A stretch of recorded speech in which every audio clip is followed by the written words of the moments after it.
Hello, and welcome to Serving Ways of Autism with me, Damian, and to Autism Mom Talks. Make sure you hit the subscribe button if you haven't already, please. Originally, we were going to talk today about my surfing and how it's helped me and how it's a form of therapy. But my mom said she wanted to talk about my schools first, especially since I am graduating high school in a month. So we will talk about surfing in the next Mom Talks. But today, we will talk about my schools over the years and how I started going to school when I was 3 years old. And now, I'm going to be graduating high school with honors. So let's get right to it with my mom, Tracy. Thanks, Damian. Yes, I switched the topic on him. He wanted to talk about surfing, but I said, let's talk about schools, because since you're ending your school career, besides what happens after high school, I thought it would be good to talk about how we've been with the schools through the years, right? Yes. Okay, well, in the last video, we talked about a lot of the initials you learn after you get an autism diagnosis.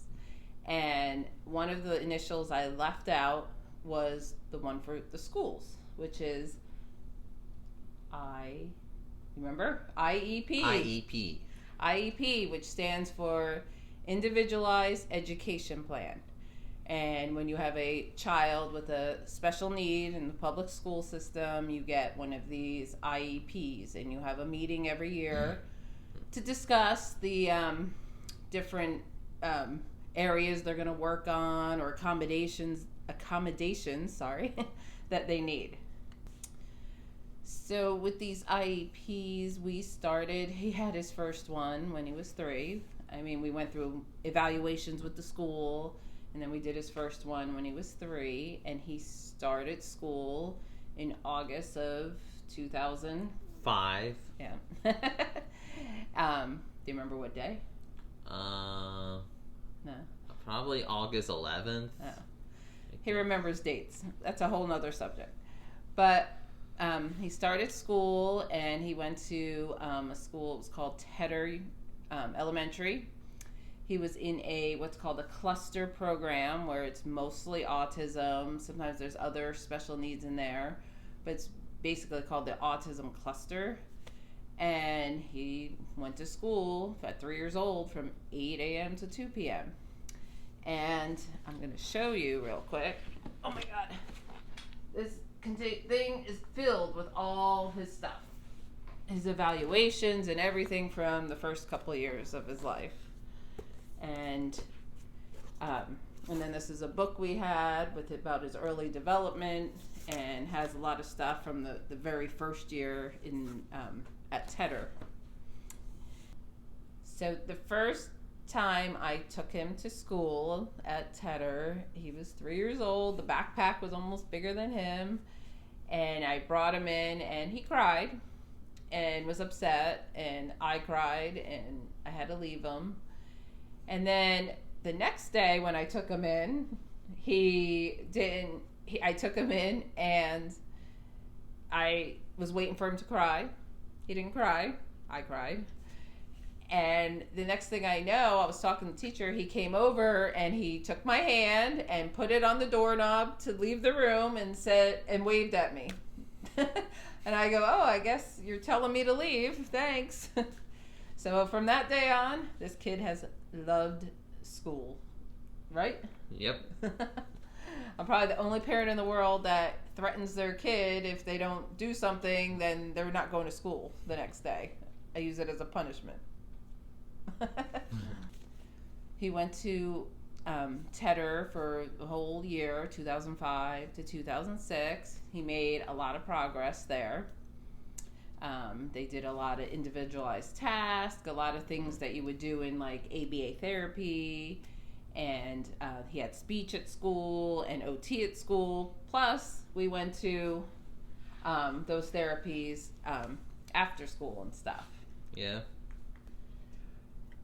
Then at the end of that first school year, he qualified for what's called ESY, which is extended school year, and he went to school in the summer from like 9 a.m. to 12 p.m. every day for a majority of the summer, which helped too. And, you know, during all this time he was going to school, we were still doing therapies from like 2 to 6 on Saturdays, like we talked about in the other video. Then he started his second year of school in the same classroom at Tedder, and I think it was Miss Sharon was her name, the teacher, and he had made a lot of progress by then, and he was starting to talk. And he entered that classroom again and was working with her, and then by October she said he's ready for the next level, that he is advancing so much that he needs the next level. So the next level is called a place classroom. I don't know what it's called, like where you go to, you know, where your kids go to school. I mean, this was for us in South Florida. So it went from the cluster, and then you went to a place class. So the place class wasn't all autism. It was a lot of kids with developmental delays, or, you know, just other things like that. So it wasn't all autism like the first classroom. So the place class was going to be at a different school. So we went in November. I think we had our last conference with the teacher at Tedder. And then we went and met the new teacher in the new school, and it's called Riverglades. So we took him to that, and he started going there. Actually, I think end of November, beginning of December. Actually, yeah, it was right before Thanksgiving you started going there. And the only thing with that class is there was one time that I had some issues with the teachers and stuff. Because Damian was, you know, full-blown autism, and not all the kids in her class were. In fact, he was one of the few with autism. The rest just had some kind of delay. And this teacher, I don't know, it felt like she couldn't handle him. And Damian didn't have a lot of behavior issues. He had his meltdowns, trust me, but he didn't have a lot of aggressive behavior or bad behavior, I guess, at the time. But according to her, every time I got his little report, she had something in there that he was doing wrong, or wasn't behaving properly, or wasn't playing appropriately. So, of course, as a concerned parent, I would ask her, like, what do you mean? How is he not playing appropriately? And the one time she told me, well, we have these, big soft bricks, and he was building them up really tall and then knocking them down everywhere. And I looked at her and I was like, well, how is that not playing appropriately? I'm like, that's what you're supposed to do, right? Build the blocks and knock them down. And knock them down. I was like, she didn't like how tall he was building them. And I guess when he knocked them down, they went everywhere. But I'm like, that is kind of appropriate play. And then another time she told me he wasn't playing appropriately on the playground. So I asked, well, what's he doing? What's wrong? And she said they had buckets and shovels, and he was taking the bucket and putting it on his head and pretending it was a hat. And I said to him, I said, oh my gosh, that's great. I go, they told me he wouldn't have pretend play or an imagination if he's putting the bucket on his head and saying it's a hat. I go, that's a good thing, isn't it? And she was like, well, that's not how we want them to play with the toys. So I was like, all right, whatever. Anyway, so we kept having a little bit of issues. So I called the school system, and they sent someone in to observe and, take an evaluation of Damian in class. That lady came back to me and told me that she had me in tears, because she's like, he's so good. She's like, he listens. He does whatever is asked of him. She goes, I don't understand why this teacher says she has a problem with him. She said he was so good. I'm like, well, she was that good at home. So after we had that evaluation, things seemed to get a little better with the teacher. And Damian actually, because the other kids in this class were talking more, he actually started talking even more, which was great. So again, that summer, he did the ESY, extended school year. And then for kindergarten, they had me go look at this school called Tradewinds, and they took me on a tour. I met the teachers. They told me he would be in this self-contained class, but he would go into the regular classroom like for circle time in kindergarten and stuff. So I was all ready for that. And then the week before school starts, they told me, no, we changed. He's going to go to Park Springs Elementary. Yes. Which, I was just a little thrown because I had toured the other school. I had met the other teachers. But this school, Park Springs, I was like, okay, well, I guess they were trying to start the program there and they needed more kids in it, something like that.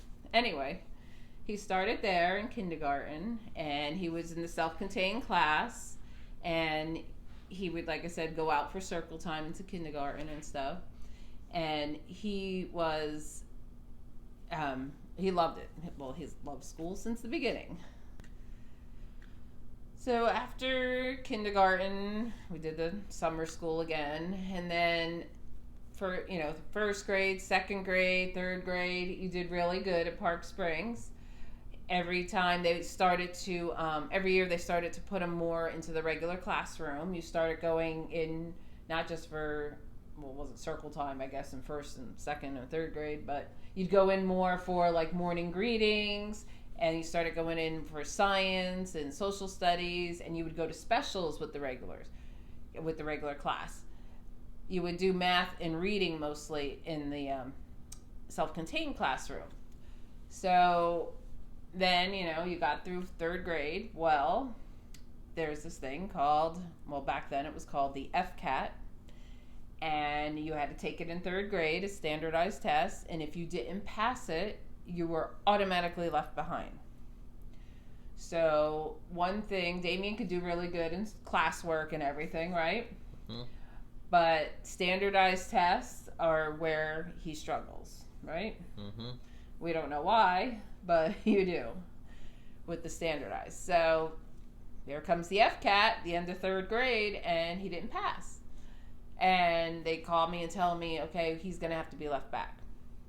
Well, I was upset by this because I had asked in kindergarten, because his social skills and immaturity level was lower than the other kids, I asked to leave him back in kindergarten, and they told me no. He had made too much progress. It didn't make sense to leave him back in kindergarten. So now they want to leave him back in third grade, and by then you knew what that meant, right? And you wanted to go to fourth grade.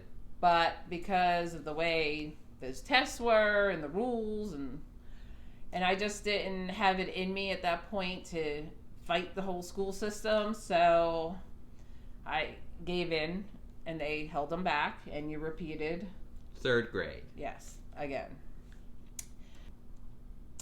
So they left him back. He repeated third grade. He wasn't happy about it at first, but in the long run, I was kind of glad they did eventually, because his social skills were a little lower, and this gave him an extra year to catch up to the other kids that way, and his maturity. So, did third grade twice, then fourth grade, then fifth grade. By fifth grade at Park Springs, he was only in the self-contained class for reading at that point. You were in the regular classroom for almost everything else. So after that, then came the years I was afraid of. And every year we had one of those IEP meetings. And I know there's some parents that have IEP meetings where they bring lawyers and advocates because they have issues with the school or things that aren't being done correctly, and that can happen sometimes. But I was lucky that the school, anything I asked, they accommodated pretty much, except for leaving him back in third grade. Other than that, I didn't personally have issues with the school and the IEPs.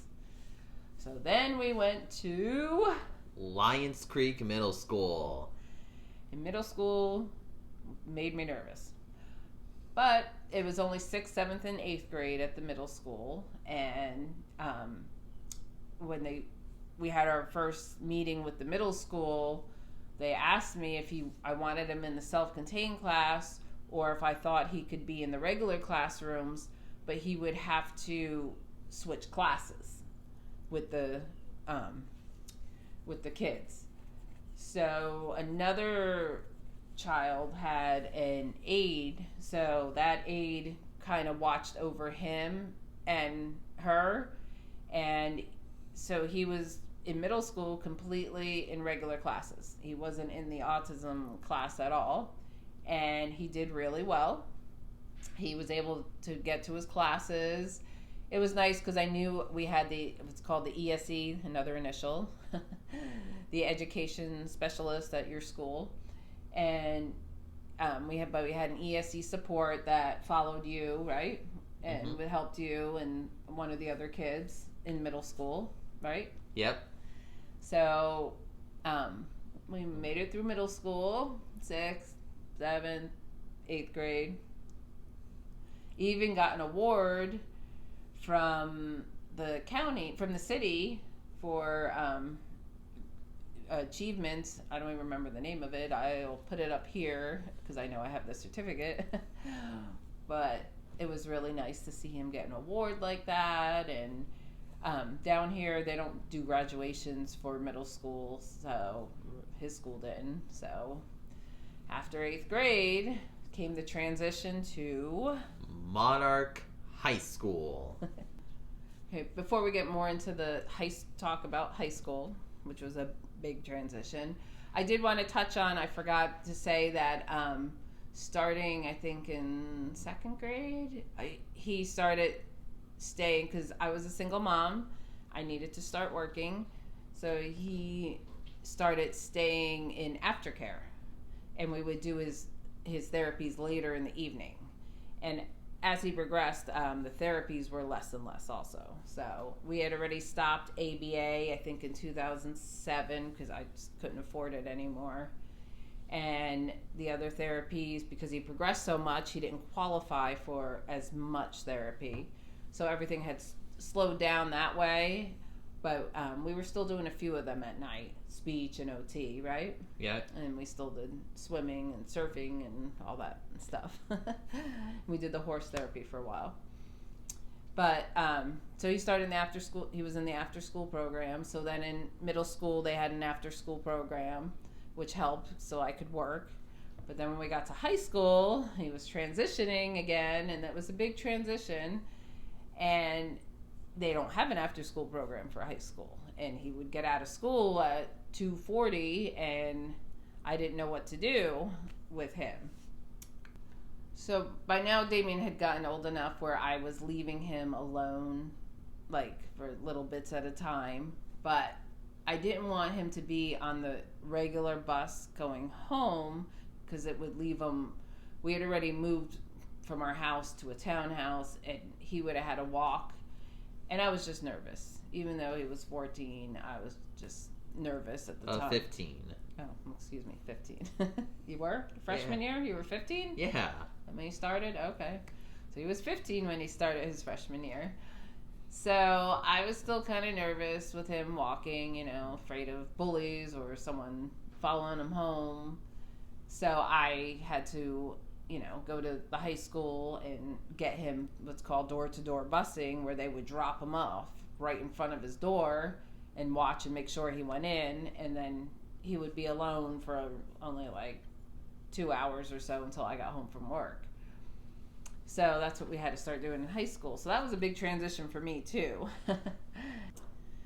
So when he started Monarch High School, they had a new ESE director had started in the position, and this poor woman, she hadn't been there yet, and I'm already calling her like crazy because I'm trying to get him set up with the busing schedule, because for some reason his last IEP, it wasn't put in the correct way. And so eventually, after I think 2 weeks after you started, we finally got you on the bus. Yep. So I would drive him to school in the morning, and he would take the bus home and come in the house. And, he had a phone by then, so he could text me, tell me he was on the bus, tell me when he got home.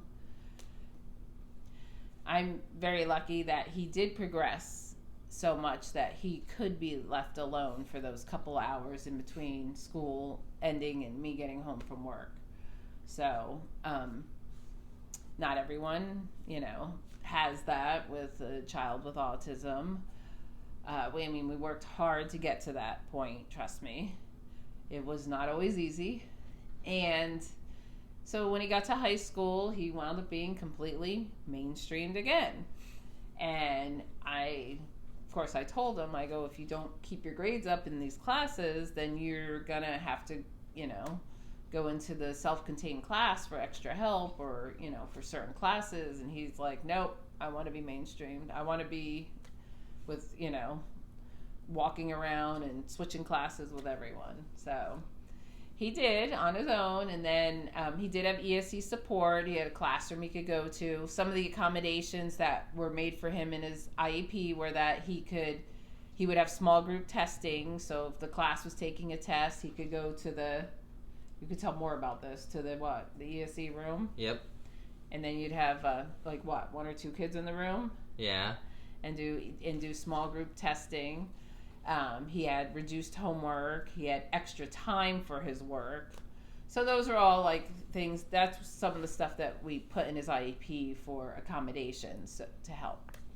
So freshman year, and then you join drama club, right? You're in your first play. Then sophomore year, you join drama club again, and had another play. And then you drama teacher. Yes. And then in junior year, you did drama club and environmental club. Yes. And as he progressed, he kept his grades up. I couldn't complain. He still struggled with standardized tests, but as long as he kept his grades up, and he had A's and B's. And he had to work extra hard to maintain those grades because of his problem with losing focus sometimes or not paying attention. So then senior year we're in right now. And this year, of course, with COVID at the end of junior year, kind of stunk for the kids, with everything going virtual. And then when the school year started, he was very upset because he loves to go to school. And he's showing you some of his drama skills here. I miss my friends. Yeah. And he wanted, to go to school and everything's virtual. Kind of stinks for a senior year, but, we adapted, right? We always do. He adapted. So we made the best of it. And I have to say, his school and his teachers are phenomenal. And they really try to do things for these kids and give them something, and he actually he impressed me because he did very well with the virtual, but then in October you had a choice. You could go back in person or stay doing virtual, and of course he chose in-person learning. Yes.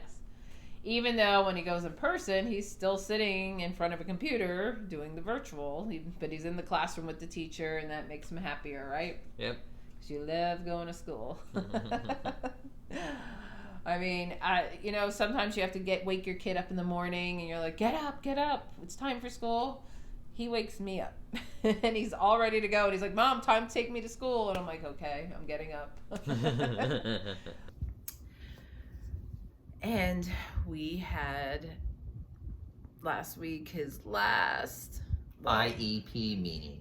I know, my last IEP, and it had to be on Zoom or Microsoft Teams. Microsoft Teams. That one. And I cried. But they were all so proud of him, and in that he's done so well over the last 4 years, and it was just a little bittersweet moment after all those IEP meetings and everything over the last 15 years or so. So now, luckily, they've had a lot more. He got to do an in-person play just recently. Yep. And they're going to get in first drama club and end of the year banquet and some other things that are going to be in person, including graduation, which I am so excited for. But at the same time, I'm very sad. I'm sad that I have a child graduating high school, but he has done amazing. And this year, he also got in the National Honor Society. So he's going to graduate. And I'm also got inducted. Yes. And you're going to graduate with honors. Yeah. which back when he started at 3 years old, we didn't know if he would ever get to this point. I'm going to get emotional now. And the fact that he's graduating with a regular diploma, because there's a lot of kids with autism that don't get the regular diploma. They waive that, so they learn more life skills and things like that. I'm not exactly sure because we didn't go that route. He stayed on track to get his diploma, and he's going to be getting it in the graduation ceremony in June. We just did his senior pictures and ordered his cap and gown, and sorry, I'm getting emotional. It's a big accomplishment for him. It really is. And I'm so proud. And so the next thing after that is, what do we do after high school? And that's been kind of a theme this year, trying to figure that out, because he wanted to go he wants to go to college, right? To FAU, which is Florida Atlantic University. Where I went. The problem with going to a regular university like that is, again, comes down to the standardized tests with the SAT, which he took and just he cannot score high enough on to get into one of these colleges. So we decided that we were going to go to the community college, right? Yeah, which is in Palm He's Beach. going, not me. Okay, but he's going to go to community college. It'll be a little, I think, easier and smaller classes. And once he completes 2 years there, then he can transfer into FAU or any college that he wants to. And we did have another choice for him at graduation. There's also what's called, you could defer the diploma for a year, where he could graduate with his class of 2021, but they would hold his diploma for a year, and he could go to like tech school or college prep classes for a year. But he didn't want to do that, right? He wanted to go right to college. So I said, okay, then you want to go right to college, what do you got to do? Get good grades. Yes. And stay focused at college. And what are some of the things you want to study when you go to college? I want to study movie production, how to become an actor, motivational speaking. Things like that. So you know what? He has set goals and accomplished them his whole life. So maybe one day he will be on that big screen that he loves so much, the movies. You know, I can't put it past him not to, because he exceeds all the expectations I've ever had and beyond. So let me end before I get too emotional about the graduation, but he will be graduating with honors. We'll probably have a video for graduation, right? On your channel. And if you have any questions about different school options, there's also, when he was first diagnosed, there weren't as many. There's a lot of schools just for autism now that you could send your child to, which are really amazing, awesome schools. So don't think you're always going to be stuck, you know, just with an option of public school. There's a lot of private schools that do well. Like I said, there's a lot of just autism schools. So there's a lot of options out there. We did what we worked best for him, and if the public school hadn't worked out for him, I was ready to, you know, move him to a private school or apply, you know, try to get into one of the autism schools. But you have to do what's best for your child. And as he progressed, we stuck with the public school system. So that's all the school talk for now. And next time, well, he can choose. He wants to talk about surfing next on the next Autism Mom Talks, right? Right. Okay. Close us out. Thank you, Mom. And thank you for watching Autism Mom Talks. And thank you, and to Surfing Ways of Autism with me, Damian. And remember, please subscribe to my channel. Click the subscribe button below. Give a thumbs up if you like the video. And click the bell to get notifications. Then we'll see you next time on Autism Mom Talks so we can talk about how I started surfing. So thank you, Mom, again. You're welcome, Damian. Love you. Love you.